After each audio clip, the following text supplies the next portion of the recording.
साहब, ये एसके मिश्रा करके एक जनपद सिरमौर में पदस्थ रहे हैं जी। एक मामले को लेकर उन्होंने हाई कोर्ट में विधायक सिमरिया के विरुद्ध शायद याचिका दायर की थी, कुछ ऐसा था जी। उसमें विधायक जी को वहाँ से उनके पक्ष में विधायक जी के निर्णय हुआ है जी। क्या है पूरा मामला? ये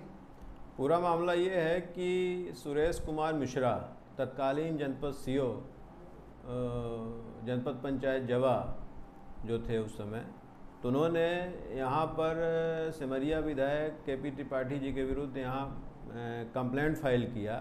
जिस पर सिरमौर के जुडिशियल मजिस्ट्रेट फर्स्ट क्लास ने कॉग्निजेंस लिया और उस कॉग्निजेंस ऑर्डर के खिलाफ विधायक जी हाई कोर्ट गए। तो हाई कोर्ट के सिंगल जज ऑनरेबल जज संजय द्विवेदी साहब द्वारा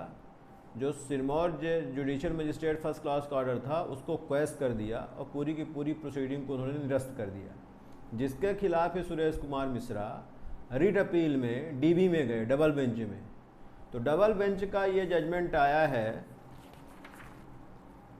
21/9/2023 का, जिस पर उन्होंने सुरेश कुमार मिश्रा की इस रिट अपील को प्रचलनशीलता के बिंदु पर ही निरस्त कर दिया और ये माना कि जो इनकी ये रिट अपील है ये जो 2005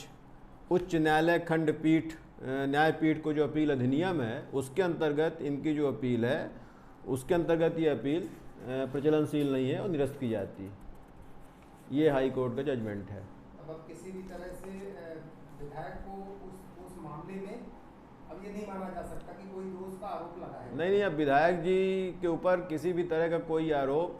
जिस तरह से सुरेश कुमार मिश्रा बता रहे हैं या कि जिस तरह से, इस पर उनके ऊपर अब कोई आरोप नहीं है और जो उन्होंने लगाया था सुरेश कुमार मिश्रा से उसको हाई कोर्ट ने पूरी तरह से निरस्त कर दिया है, अब कहीं कुछ नहीं। अच्छा, ऐसे मामलों में जैसे मान लीजिए कि वो जनप्रतिनिधि हैं,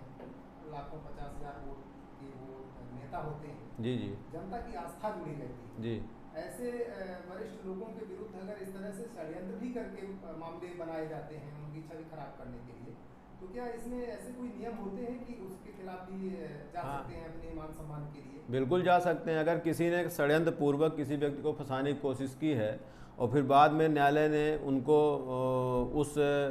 कार्यवाही से अथवा उस प्रकरण से पूर्ण रूपेण बरी कर दिया है, तो इस पर लॉ ऑफ टार्ट के अंतर्गत मलेशियस प्रोसिक्यूशन का दावा होता है और डिफेमेशन का भी सूट होता है, डिफेमेशन की प्राइवेट कंप्लेंट होती है, तो ये प्रावधान कानून में है।